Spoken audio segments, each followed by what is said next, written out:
So we are starting. Hello, my name is Elis. I am an activist from Polen Ecology Collective. I will be moderating this seminar tonight. Welcome to the third installment of the second year of our seminar series. Today we are hosting a very distinguished guest. But before that, let me briefly introduce Polen Ecology to those encountering it for the first time. Polen Ecology is a collective set out with a Marxist perspective to contribute to the development of Marxist ecological awareness, both in the ecological movement and in the socialist movement. Polen Ecology aims to promote international Marxist ecological literature and to develop partnerships with movements in other countries. In line with the needs of the struggle, it aims to develop new organizations and platforms and to create an ecological movement in which rural and urban toilers and oppressed, and especially women and young people, become subjects and leaders.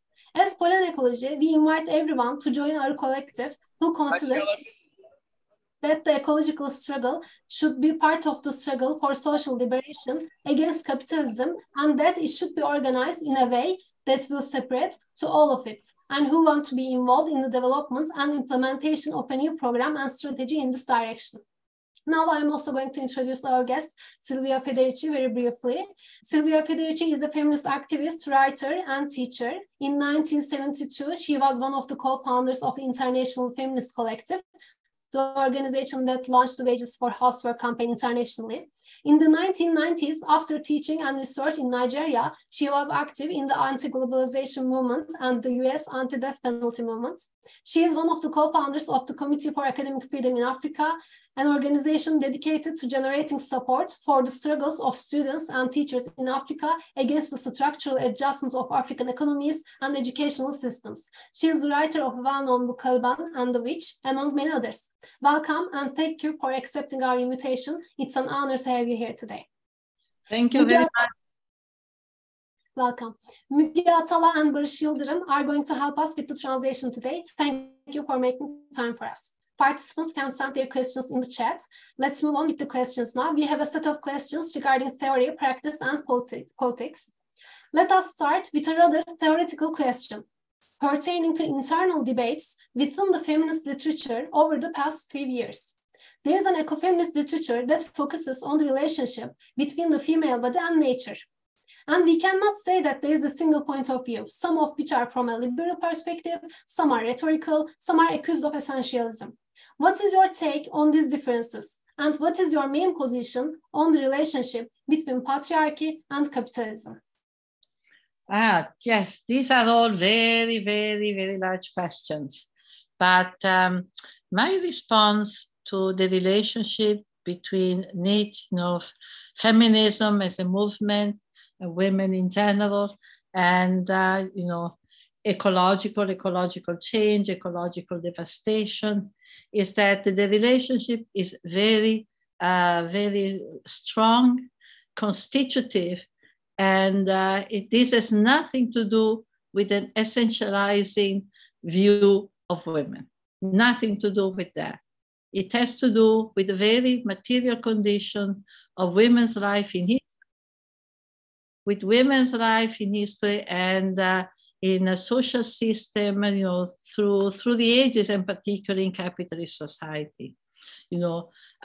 Women have been, and here I refer in particular to capitalism, the main subject of the process of reproduction. What I and other feminists have called, the reproduction of social life. If you look at the work of other feminists like Maria Mies in his famous book, Patriarchy and Accumulation on a World Scale, she will speak directly of the production of life. But women have been very involved at all levels, not only with procreation, child raising, the day-to-day activities that are many, that in fact are allowing people to live and to die. Women are those who are helping people not only to live and to grow, but also traditionally those who have helped people to die. And so the relationship with the ecological context, the ecological environment, it's deep, it's constitutive, is immense, because everything concerning the ecosystem affects the work of reproduction. The reproduction of nature is intimately, essentially related to the reproduction of human life. When nature is destroyed today, women are the first. And here I'm not using women, in a generally universalizing. Obviously, we're speaking of women who are not involved, who are not themselves capitalists, exploiters of others. But we're speaking of the majority of women on the planet, right? Who in fact are themselves, not in control of the means of reproduction. They are not in control of the means of reproduction. Some are having two occupations. They're having also access to wage labor. The majority are working outside of the wage relation, but they are not working outside of the capitalist relation. The fact that the women's reproductive work has not been waged, has not been considered, also in the Marxist tradition, as productive work, in the traditional Marxist sense, in the traditional capitalist sense, does not mean that this work is not essential to the reproduction of capital. In the 1970s, we did a whole analysis of what is the work that women have done, in capitalism. And we saw that they have actually reproduced, the laborer, that the work the women have done, what we call domestic work, reproduction work in all its extension. This work is the work that day to day reproduces the workforce, reproduces people's capacity to work. In fact, this work is in a way the pillar, of every form of capitalist production. Now, this work, which is the work of reproducing human beings, in all their different, the different aspects of human life, physically, emotional, this work is directly affected, by the condition of the ecological system. We have seen, for example, in recent decades, that the new processes of recolonization, of large parts of what used to be called the third world, Africa, Latin America, parts of Asia, that the imposition of, programs like structural adjustment, which has privatized social resources, have privatized and have opened up vast territory to devastating ecological practices, mining, oil drilling, the cutting of forests. We have seen that these have directly impacted women's life. The poisoning of water, for example, by mercury, because of gold mining, have forced women to walk miles and miles and miles, and also children. Children too have been involved in the reproduction of life, walking to go to find the sources of water that are not killing the families. The privatization of land, the privatization, of agriculture, the industrialization of agriculture, which has brought pesticides, which has brought all kinds of diseases, and actually, had a direct impact, on women's life, have had a direct impact. And when people are forced to leave their villages, for instance, in many parts of the world, because a mining company arrived, because a forest has been cut, there's a whole knowledge that is lost. It's not only a source of reproduction, a source of food, but also there's a whole knowledge. For example, I lived in Nigeria, I lived in Africa. Traditionally, people didn't cure malaria, by buying pills at a pharmacy. They knew what kind of roots, what kind of herbs, leaves were good for treating malaria. you know, nature, what we call nature, plants, herbs, roots, you know, have tremendous medical properties. We know that. Pharmaceutical companies today are sacking, literally sacking the third world to appropriate these medical properties. And women knew them. So when we say that there is a particular interest, a particular investment, and a particular struggle the women today are making in many parts of the world to preserve the ecological system, to fight against all the forces that are destroying the ecological system in urban environment as well as in agricultural environment. We are not talking about essentializing. You know, we are talking about something that has a very, very deep root in a material analysis, you know, of what constitutes the reproduction of human life and what up to this day, you know, who up to these days are the fundamental subject of this reproduction, who is doing the majority of the work. And these are statistics also, these are general statistics, this is not only coming from feminist movement, the statistic of who is doing reproductive work, you know, is now available also from official institutional statistics. Thank you so much for this illuminated perspective. Now we will move with a more political question. What do you think of the idea of ecofascism and what role the environment and ecology play in the political ecology of the far right? Historically, a romanticized view of the countryside had a key role in the emergence of the far right in Italy, US, and other countries. Is this still the case today? Recent years, unfortunately, we have seen both an increase in migration to Europe as well as a rise in the parties of the far right. How should we fight against this situation? Can you repeat? I'm not sure that I've grasped the question. Can you repeat it? Yes, what do you think of the idea of ecofascism and what role the environment... Ecofascism, right? Yes, yeah. Ecofascism. What role do environment and ecology play in the political ecology of the far right? Historically, say, what is that word? Political ecology of the far right. Far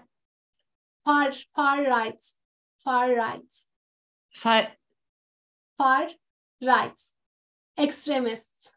Okay, oh, the right, the far right. Okay. I understand in fire. For some reason, far rights. Okay, I'm sorry. These things are not working. Okay, sorry. Good. The far right. Historically, a romanticized view of the countryside had a key role in the emergence of the far right in Italy, US, and other countries. Is this still the case today? Recent years, unfortunately, we have seen both an increase in migration to Europe as well as a rise in the parties of the far right. How should we fight against this situation? Yes. Well, I'm, of course, like everybody else, appalled, you know, by the rise of the far right. Absolutely. At the same time, and I really want to emphasize that as much as we have to fight against the far right, we also have to realize that most of the political laws, bills, measures that are in fact contributing, you know, to the destruction of people's possibility to reproduce themselves where they live, you know, to the measures that are fomenting, pushing warfare across the world, who are forcing people to migrate and migrate under conditions that are threatening to their life, have not just been implemented by right-wing government. And this is the problem. They've been implemented by very democratic government. Government that consider themselves very democratic have in fact implemented the same. We have a very classical situation now in the United States. What is happening now in the United States is a small but extremely important example, right, of what has been happening for many, many, many, many, many years. And what is the situation? The war in Ukraine, which is devastating a whole region and ecologically, economically, pushing people out of their home, would not continue, could probably come to an end with some negotiation if the United States government did not have a direct interest in prolonging it. Secondly, when you look at the situation at the border of the United States, the border between Mexico and the US, there are thousands and thousands and thousands of migrants who have been pushed out of Central and Latin America by politics. They were implemented by not the far right, but they were implemented also by the government of the Democratic Party. For example, the militarization of the border between Mexico and the United States, so that in the border of Mexico and the United States, you have the same tactics and weaponry that have been used in Iraq and in Afghanistan. This came under Clinton. The massive migration from, for example, Honduras, a country from Central America, into the United States, has begun after a coup that was applauded by Hillary Clinton and Barack Obama. So I think, and I could make so many other examples. I could make so many other examples. I think it is very important to fight against these new fascists who are responding to, the defense of the white race, the defense of the fatherland, of course, all fascist patriarchal institution, and who are, fighting to the death against immigrants. But we have to see, we have to go deeper, and we have to see that, for example, the policies that are sending millions of people to become immigrants or to become refugees, which are politics of war, and are the politics implemented by the IMF and the World Bank, these two institutions, which represent international capital, with the imposition of the structural adjustment program, which has meant the end of communal ownership. It has meant a huge debt, which has put many countries in bondage. These enforced people to leave. These policies have been taken by the European Union and by democratic governments as well in the United States. When it comes to war, when it comes to the new forms of imperialism and colonialism, we find that the difference in the United States between the right and the Democrats is not so great. The difference is not so great. We see today that under the government of the Democratic Party, many of the very barbaric conditions in the jails, in the immigration camps, at the frontier, towards war. Just 3 weeks ago, the United States government has approved a budget for military defense of $800 billion, almost 1 trillion dedicated to military defense. And in the meantime, of course, the condition for the reproduction of life, there's a lot of poverty in the United States, a lot of poverty. If you come to New York, the great apple, you will see young people also, particularly Black young people, sleeping in the street. No, if you go to Los Angeles, there are 40,000 people who are homeless. Most of the cities in the South and across the United States have homeless people. So, you know, I wish it was only a problem. I mean, as terrible as it is, I wish it was only a problem of Berlusconi, Meloni, etc. But actually the problem is deeper. The problem is a capitalism that today, the more and more it is in crisis, because there is a, Marx was right in this. There is a falling rate of profit. You know, the return on investment are in fact declining. There is a decline in the return on investment. And we see that with that, there is a renewed intensification of exploitation of human beings and nature.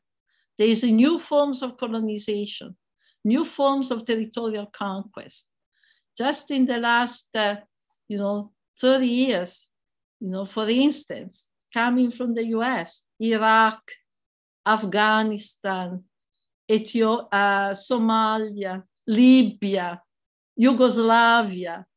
I mean, there's been such a constant state of permanent warfare. And I think that this is what we really have to confront.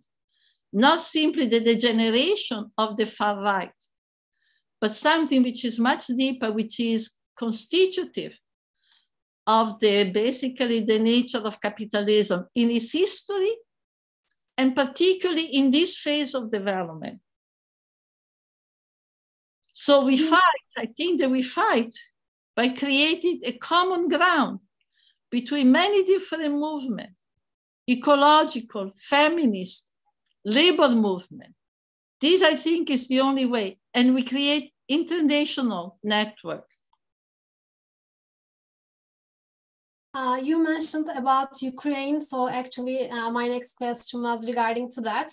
NATO was established as an organization to justify war and intervention. Since its foundation, it required designated enemies, the Soviet Union, so-called Islamic fundamentalism, and more recently, Russia, and the emerging big enemies, of course, China.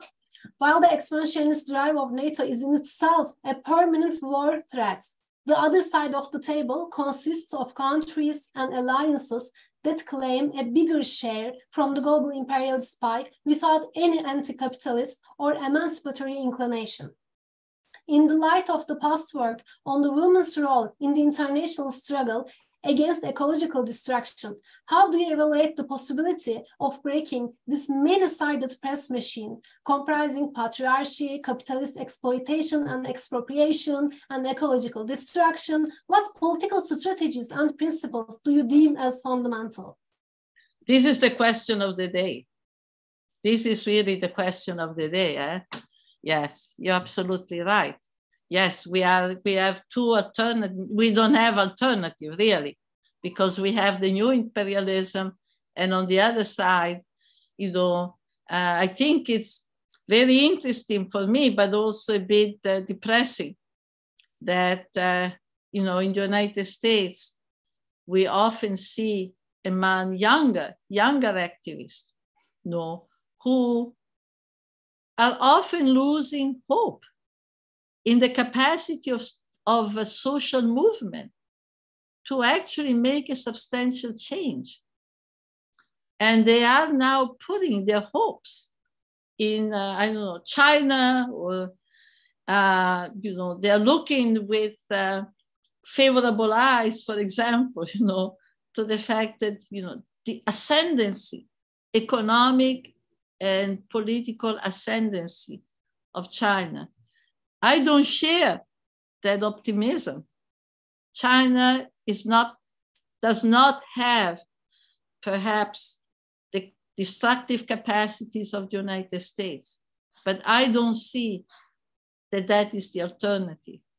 To me, the alternative is really to create, as I mentioned before, right, the kind of social movement that are really able to start, to turn a different page.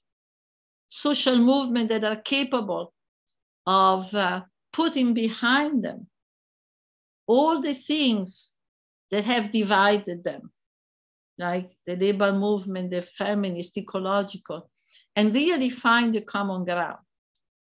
And here I believe that the feminist movement has a very central strategic role.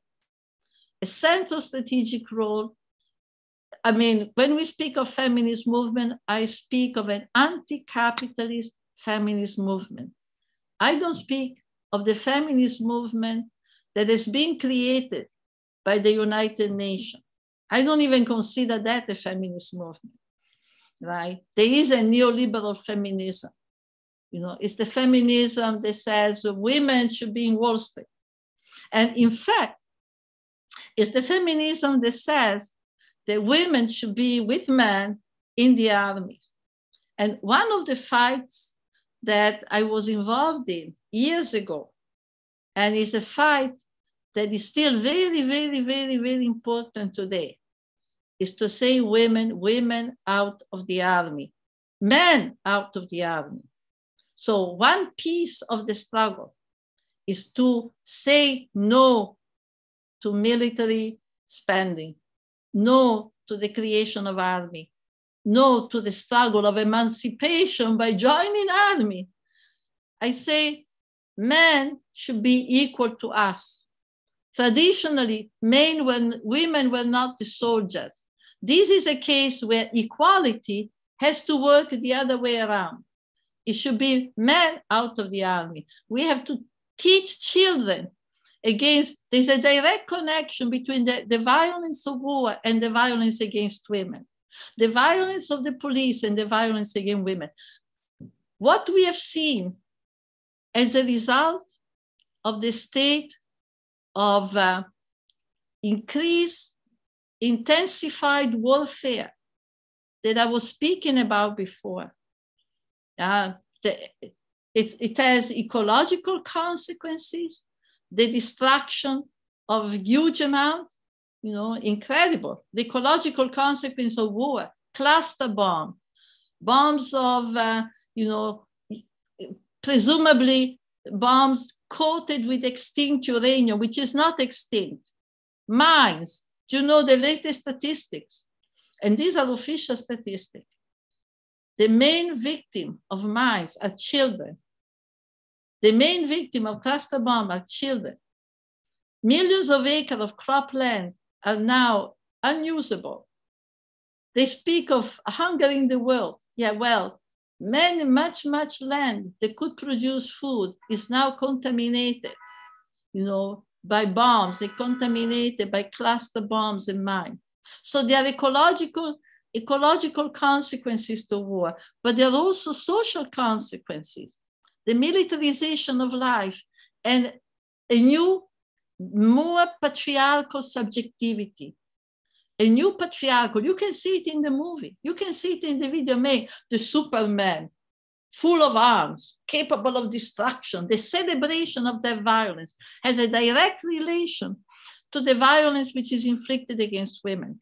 So women have a special interest and a special central role because we are working on the terrain of the reproduction of life, looking at the future in which actually, we want to build societies where the goal of activity, of production, of social relation, the goal of social relation is the common good. It's not the accumulation of wealth. It's not the private accumulation of wealth. It's not imperialism, conquest, violence, right? So I think the feminist movement is the movement who has the broadest scope. Reproduction means education.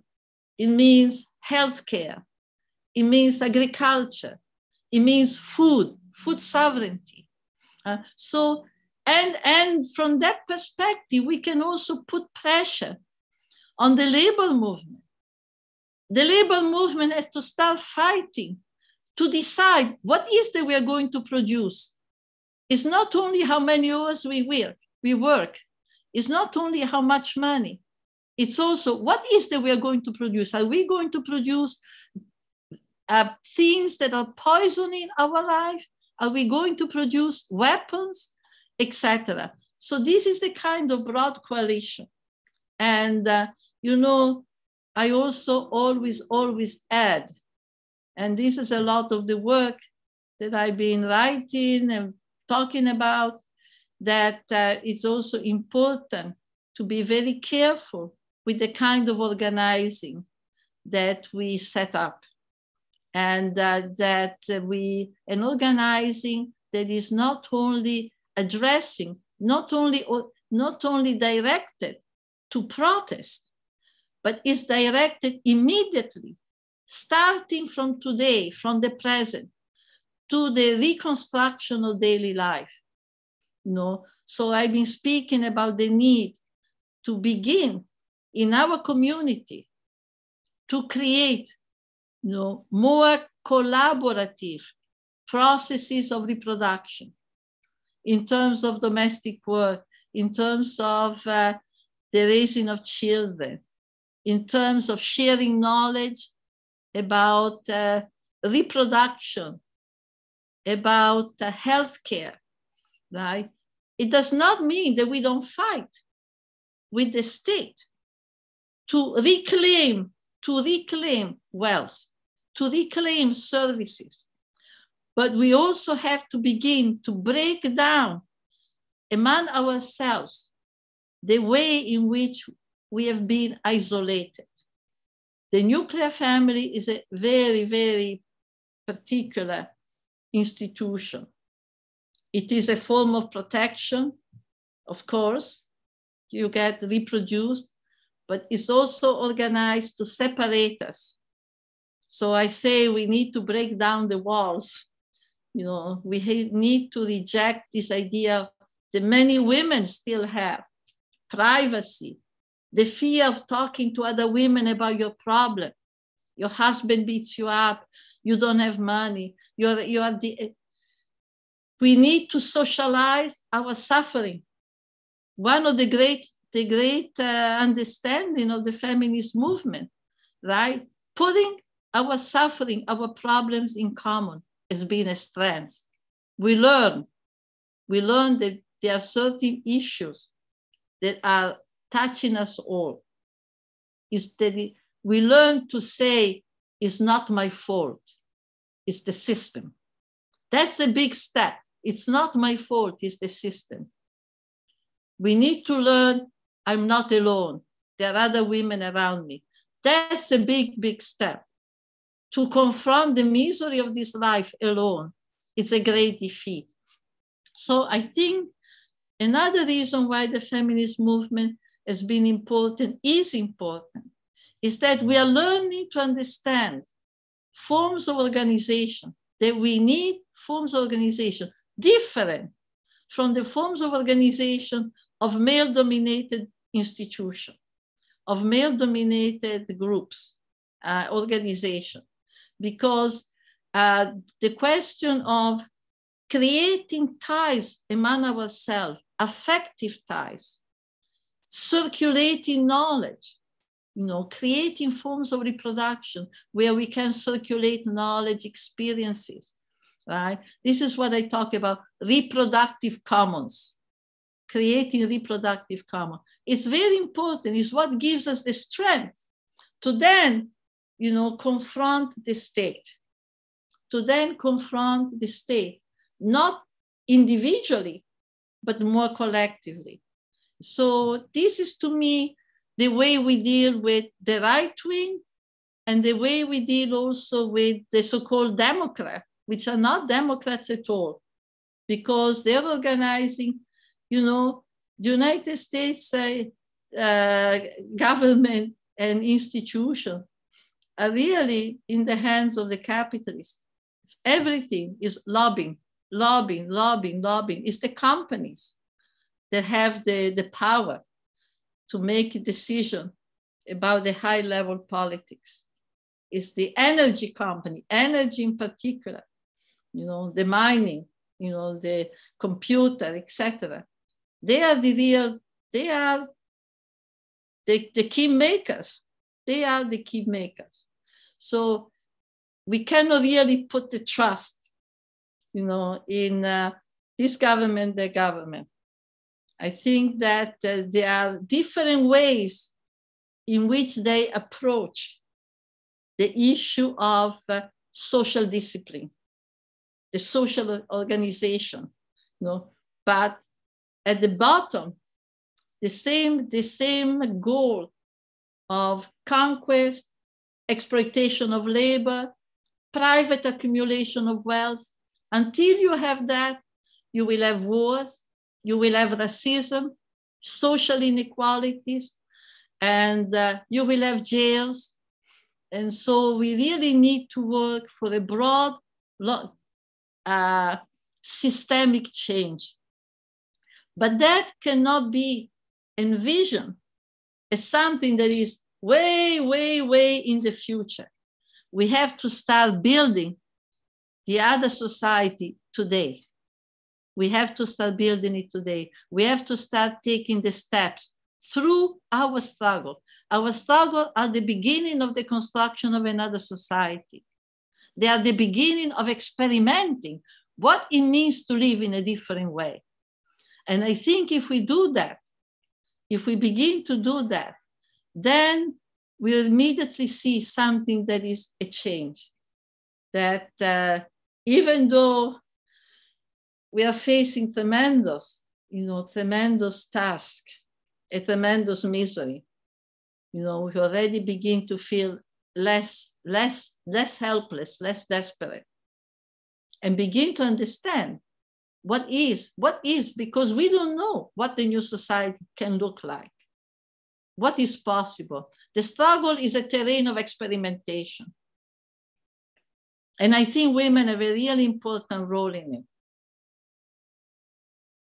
Thank you. So before moving the next question, actually, there's a question in the chat. I want to pose this to you because it's really related to what you mentioned. You mentioned about violence, then you mentioned about fighting against. So the question, Azizejai asks, what would you think about an armed forces that's created for self-defense of a territory and or identity? Yeah. You know, I'm very skeptical about the use of an armed force for self-defense. There are many forms of self-defense. Self-defense, yes, but we already have too much violence. We already have too much gun. In the United States, we have, 3 times the amount of guns than we have citizens, right? So I think that we really have to say no to that kind of violence, you know, and I think it has been at times a sad realization that some of the movements that wanted to fight capitalism and went to use, you know, the armed struggle often ended up repeating some of the forms of violence and creating some of the forms of behavior that are typical of the armies. So we have enough Rambo men. We have enough Ramboism in the world without organizing more. And I think that there are other forms of self-defense. I think that, for example, you know, creating networks in the community, internationally, right? There are ways in which we can break our isolation. I think that is an effort that is much more worthwhile. It's an effort that is much more worthwhile. To learn to really help each other, not leave each other alone, to begin to see collectively, to begin to see, to connect, for example, with the women who are teaching in the school, the people who are teaching in the school. What is happening to our children? We need to fight on the job to decide what to produce and to decide to have less time to work so that we can, for example, go to speak with the teachers. We need to have a meeting with the teacher. We need to be present, in the hospital. We need to have a time to be engaged in the reproduction of our communities. So being engaged in the reproduction, not only of our family, not only of our individual lives, but the reproduction of our community. There are communities in the United States, I speak of New York, where there's no fresh food, where you depend on a little shop where the food is terrible, right? So people come together and they build a communal garden. So they fight to get a piece of land, cleaning up a piece of land, growing some food. These are activities that are very, very important. So for example, New York, across America, there are a growing number of communal gardens. So the urban agriculture, not to be totally dependent on the market, break down this separation, the city. This is one small example. But women in many parts of Latin America, they form collectives to put together old and new knowledge about medicine, about reproduction, about procreation, learning about our body, learning about what is our health, not to be dependent on the hospital completely. Yes, we may still go to the hospital, but we don't have to be completely dependent on the hospital. There's a lot that we can learn. Also, if we go to the hospital, not go alone. If we go to a doctor, in the United States, for instance, there are many Black women who don't want to go to the hospital to give birth alone because often they're dealt in a very racist way. So there's a new figure, a new social subject, the doula. The doula is a woman who is an advocate. She's not a medical practitioner. She's a person who comes with you, for example, if you have to give birth, and will look after you, making sure that you are treated with respect and that what you say, I have this problem, is actually paid attention. For instance, many, many more women, Black women in the United States, die giving birth than white women. They die because what they say when they go to the hospital, many times the doctors do not believe them. They say, I have this problem. There's a famous case, a tennis player, Serena Williams. Serena Williams is internationally famous. She almost died. She kept saying that she was suffering. They were not paying attention. But many women, so many Black women, don't go to the hospital alone. This is the common. This is the commune. This is the breaking down of the isolation. This is beginning to change how we confront the institution. I think it's very important to create this communitarian network, a communitarian fabric, and not a situation of people alone. It's not easy. I know it's not easy, but it's very necessary. And I see that it's happening. I've seen in many parts of Latin America, many communities in Argentina, in Chile, by women who otherwise have very, very little resources. It's not rich women who do it. They have their private clinics. But these women, we're coming together. It's the only way not to be completely defeated and to begin to, in fact, be able to confront the state And I mean state, I don't mean just government.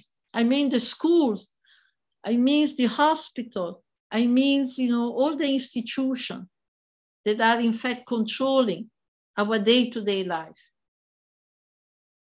I think that's far more effective than go into, So self-defense, yes, but not creating another set of, men with the arms.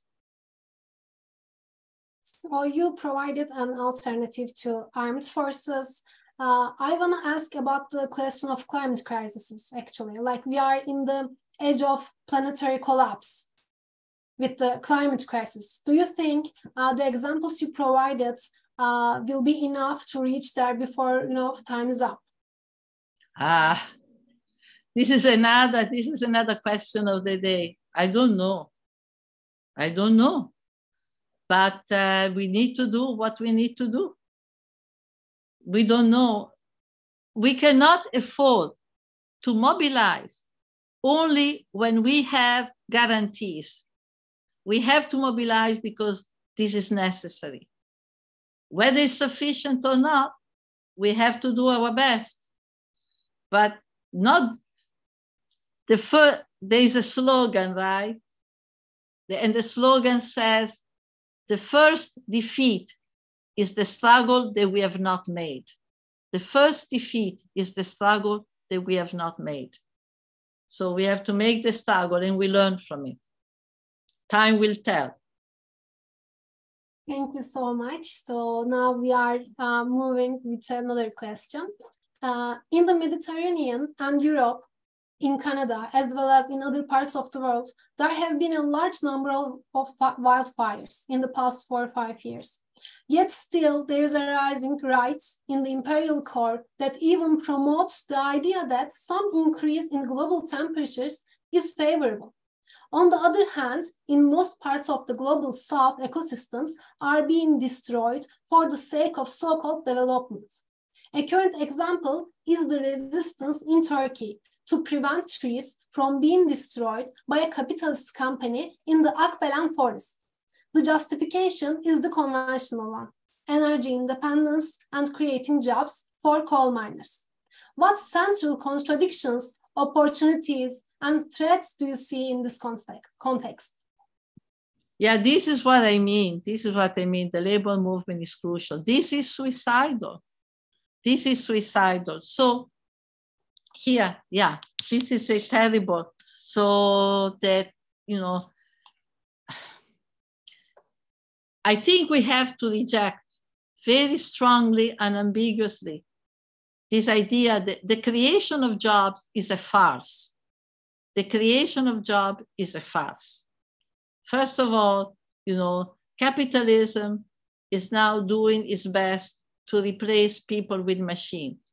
But also, they're really scaring us, because this is not true, that they can really replace people with machines. But they're using that artificial intelligence, technology, to scare us into submission, right?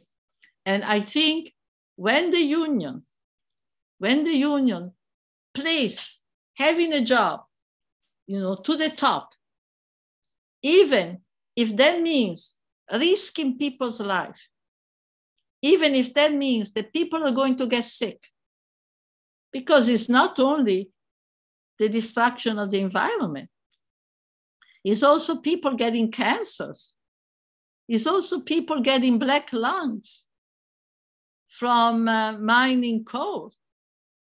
It's also people drinking poisoned water by extracting fossil fuel. So I think that this is very murderous language that has to be rejected. And we have to be very careful here that the alternative that are presented, like green capitalism can be actually become another form of investment, another form of exploitation, and not really deal with the problem. The problem is really changing the form of production. And the idea that we have to save jobs, even at the cost of our lives, even at the cost, what is the point, right? What is the point of saving life by destroying them? This is part of a whole capitalist rhetoric that proposes to save our life with strategies, with tactics that are in fact destroying our lives. So we have to say, this is a lie. This is a lie. And other alternatives have to be put into place. Yeah. So you mentioned bringing together the different social movements. In Akbelen, we also encountered some trade unions say that, like, we are working here. This is like this is where we are making money, and this is where we are getting food. The workers who were working in the mines. So how do you imagine like bringing those two groups together and eliminate the difference? Yeah, I think, look, this is where the importance of broad-based solution comes in. Because obviously, when you isolate a situation, okay, this mine, right, these workers, and then the mine closes down, and the workers are unemployed. When you isolate it that way, it becomes really difficult to deal with. I think that what we are talking about, is something else that has to happen. It's also changing the goal and the organization of production. There's a tremendous amount of waste. In other words, what the different capitalist organization, institution are telling us, and what they're trying to do is that they have no intention to change the way they organize, right? And they're only going to find a technological solution to the problem of climate change. They don't intend to sacrifice any profit.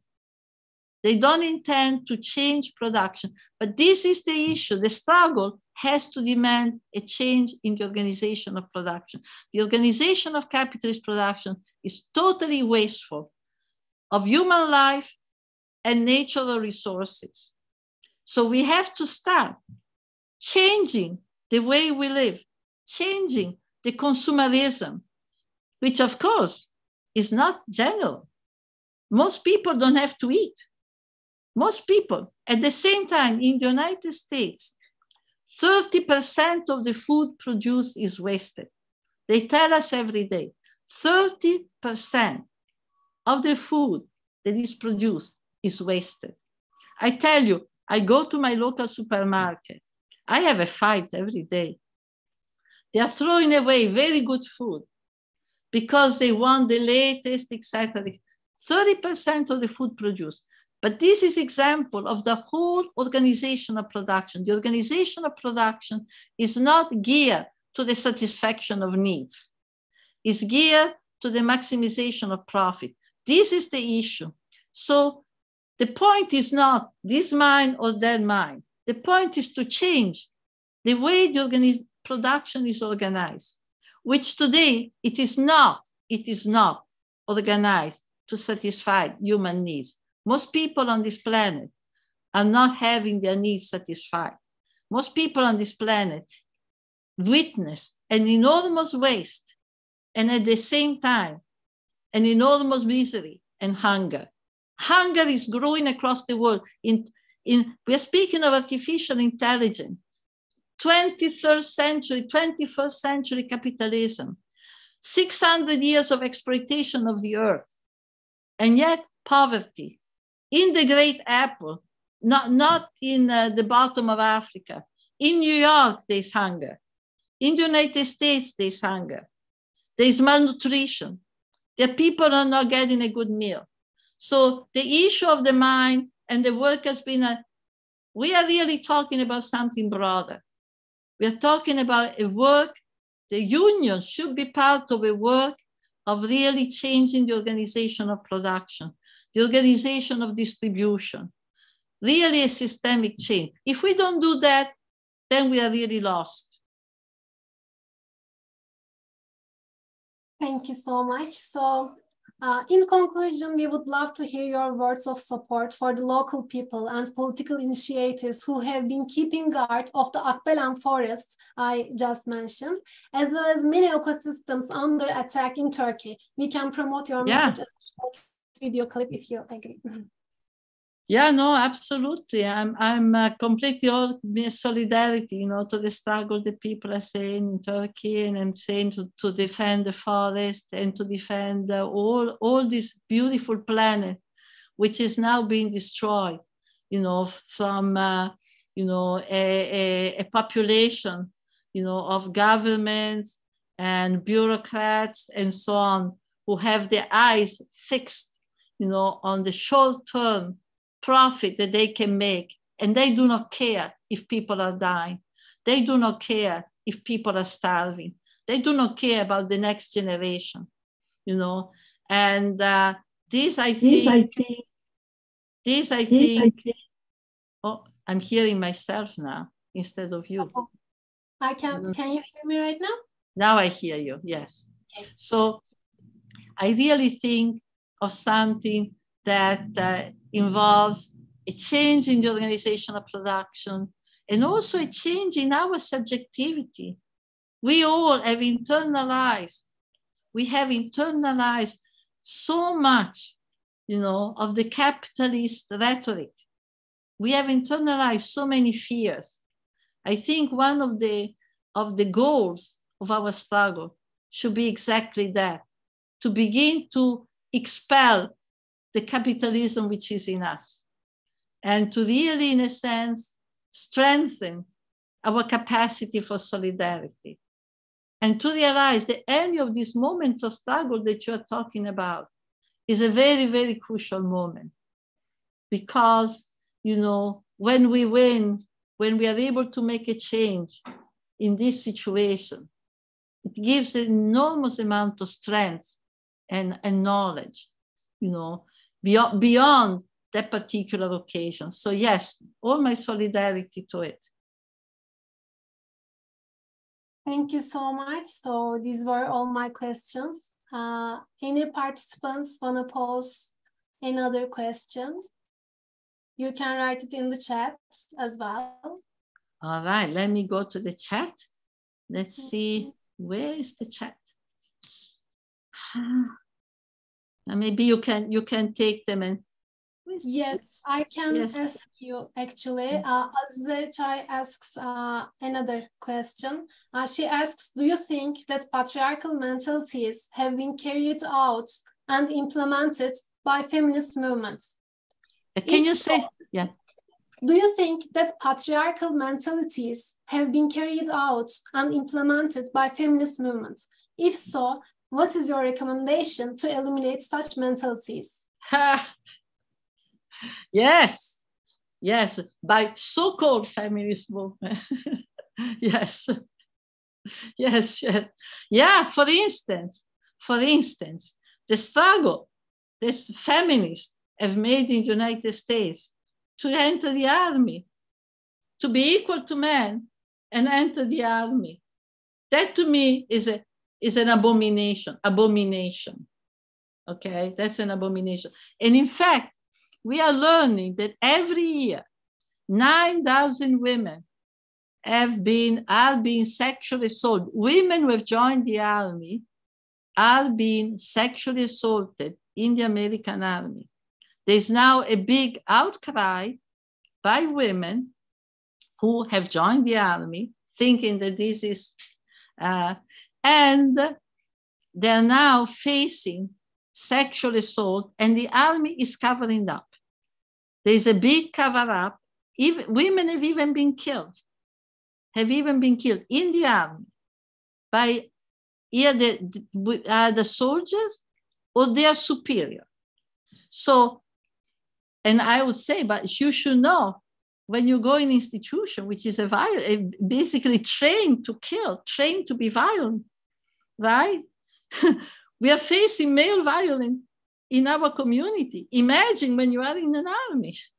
Imagine. So I think that very patriarchal, or the idea, which has been dominant also in the traditional left, that it's only because, our work has not been as important as the work of men, that we in capitalism have been discriminated against. Not at all, right? And so that once you go out and you work, in traditionally male jobs, then you are equal to men. This was the idea of Marx and Engels. Wrong, absolutely wrong. Yeah, it's not that reproductive work, the reproduction of life, raising children, is less important to our lives and in this society, to the reproduction of capitalism. That is less important, than, for example, being a construction worker or, making a car, working in a factory. Is that, capitalism, needs to create inequality and needs to naturalize, make invisible, a work, what we call work of reproduction, that is so immense that if they remunerated it, they would not be able to accumulate the money that they accumulate. So I think that there is, yes, a patriarchal feminism. Neoliberal, is the feminist who basically look at the United Nations instead of looking at proletarian women, women in the community, Black women, women who have been discriminated against. We're looking at the institution. These institutions are the very institutions who have instituted patriarchalism. And so, my final statement is we have to change society. We have learned we cannot change the condition of the majority of women on this planet without changing the social system in which we live, without creating a society where the goal, as Marx used to say, the goal of the social system is the common good, is prosperity for all, is a society where we can decide, make a decision about the important aspects of our life and work in collaboration, not in competition. Work in collaboration, and where we all have access to what we need to reproduce ourselves, where the wealth of the earth is not in the hand of the few, which are getting fewer and fewer and fewer and fewer. The health of the earth is actually available to all. This, I think, is the world that we have to build. And I know that it looks very difficult now, but if we don't have that vision and we don't try to implement it in our community and in our movement, then we are going to have a very, very dangerous path ahead of us, because the top of capital is preparing for even broader forms of war that we are witnessing now. Ukraine is the beginning. What is happening in Africa, for instance? NATO is now moving massively into Africa. And so we hear that the war in Ukraine is making Africans hungry. Ask yourself, why Africans, who have been until recently the agricultural workers of the world, Why do they depend in Ukraine on the food from Ukraine? Why? You know, ask the question. Nobody asked that question. They depend because actually grain from Europe is being used, you know, to displace people, to put an end to subsistence economy, to put an end to subsistence agriculture that was still very strong in Africa until recently. This is what has happened, you know, what United States had done to Mexico with NAFTA, the North American Free Trade Agreement. They dumped billions of tons of grain, genetically modified grain, on Mexico and displaced millions of small producers, small agricultural. So the grain from Ukraine is not grain. It's part of a whole process of land privatization, of displacement of people. So I think we need to be careful when we hear this statement to really ask ourselves, what are they really saying? What is behind them?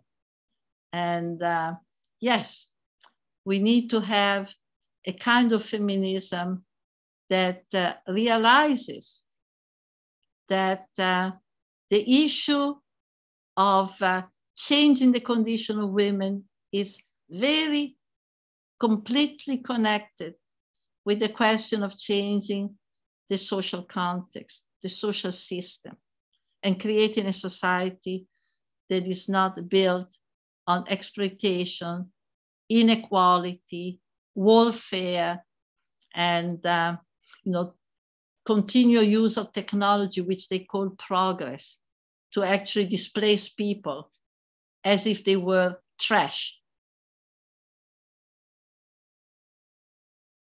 Thank you so much.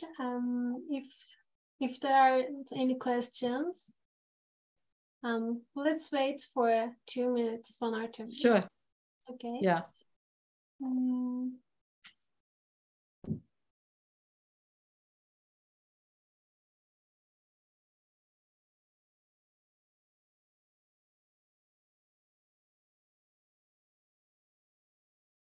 You can ask your questions in the chat.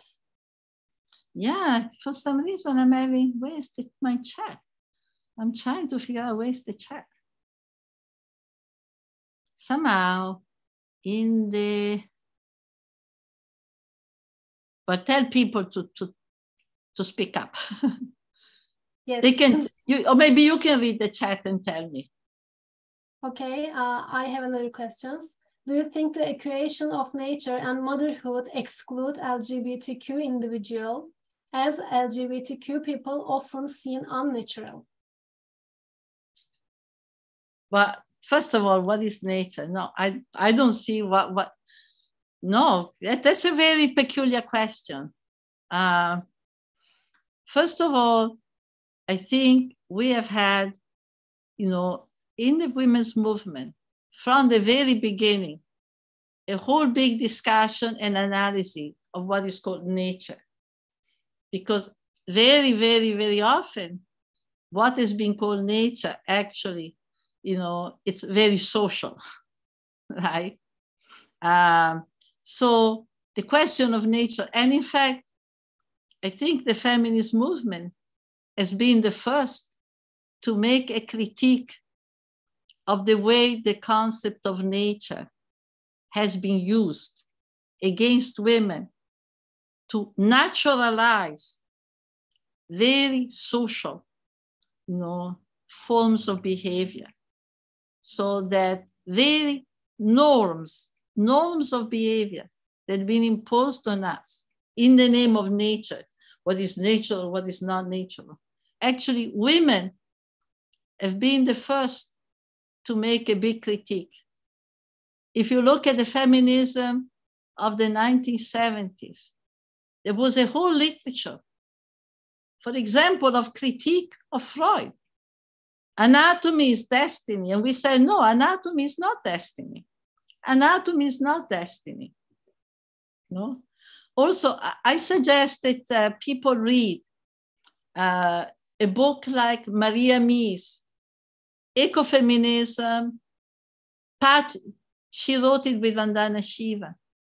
Patriarchy and accumulation on a world scale. She points out that there's a very bourgeois notion of what nature is, right? Very bourgeois. Because she points out something very beautiful, very thoughtful. Women have dealt with their, quote, nature, right? In a very social, human way. No, there is an idea that when we speak of our nature, we are talking about as if we were animals.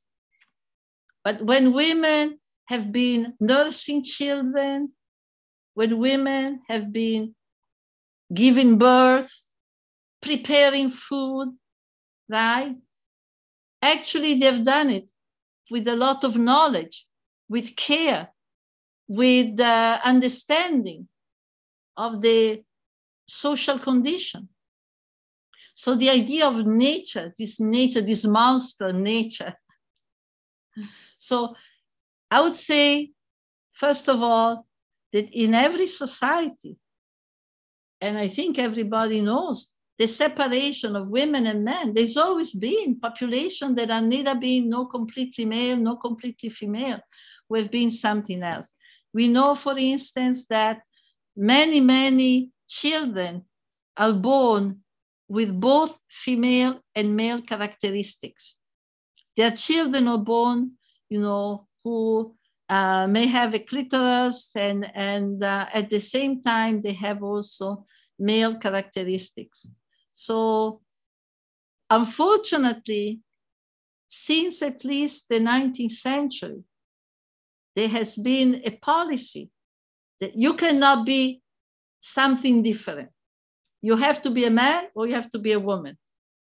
And if you're born with characteristics of both, then they do surgery to you. So there's been dozens and dozens of children who have been mutilated. And that's a whole other form of violence to make them fit the male-female dichotomy. And so I don't think that there's anything unnatural. And I think we have to reinterpret what we mean by nature and not turn nature into a kind of monster. And to see that when human beings deal with natural things, they do it in a way that is always cultural, is always social. It's never purely an animal issue. Well, there are not many questions, no questions asked. So thank you so much for being with us today. It was a really honor to host you and wish you the best. If you happen to visit Turkey someday, maybe we can meet you in person. Yeah, I would really love that. And I'm sure our comrades here would also love that. That would be amazing. Yes. I would also, yes. Yeah, thank you very much to you for inviting me. I think it was very great pleasure for me to be with you. And I really hope one day to come. I've been in Turkey before, but in the past. I hope that there is a trip to Turkey for me in the future. I really hope to. That would be amazing. I would also like to express my thanks for Barış Yıldırım and Müge Atala, who assisted us with translation. And not only tonight, it's the beginning of the seminar series. We really appreciate the support. And also thank you to all the participants and the questions. So good night, everybody. Good night and a big hug to all of you and all the best. Bye. Bye. Bye.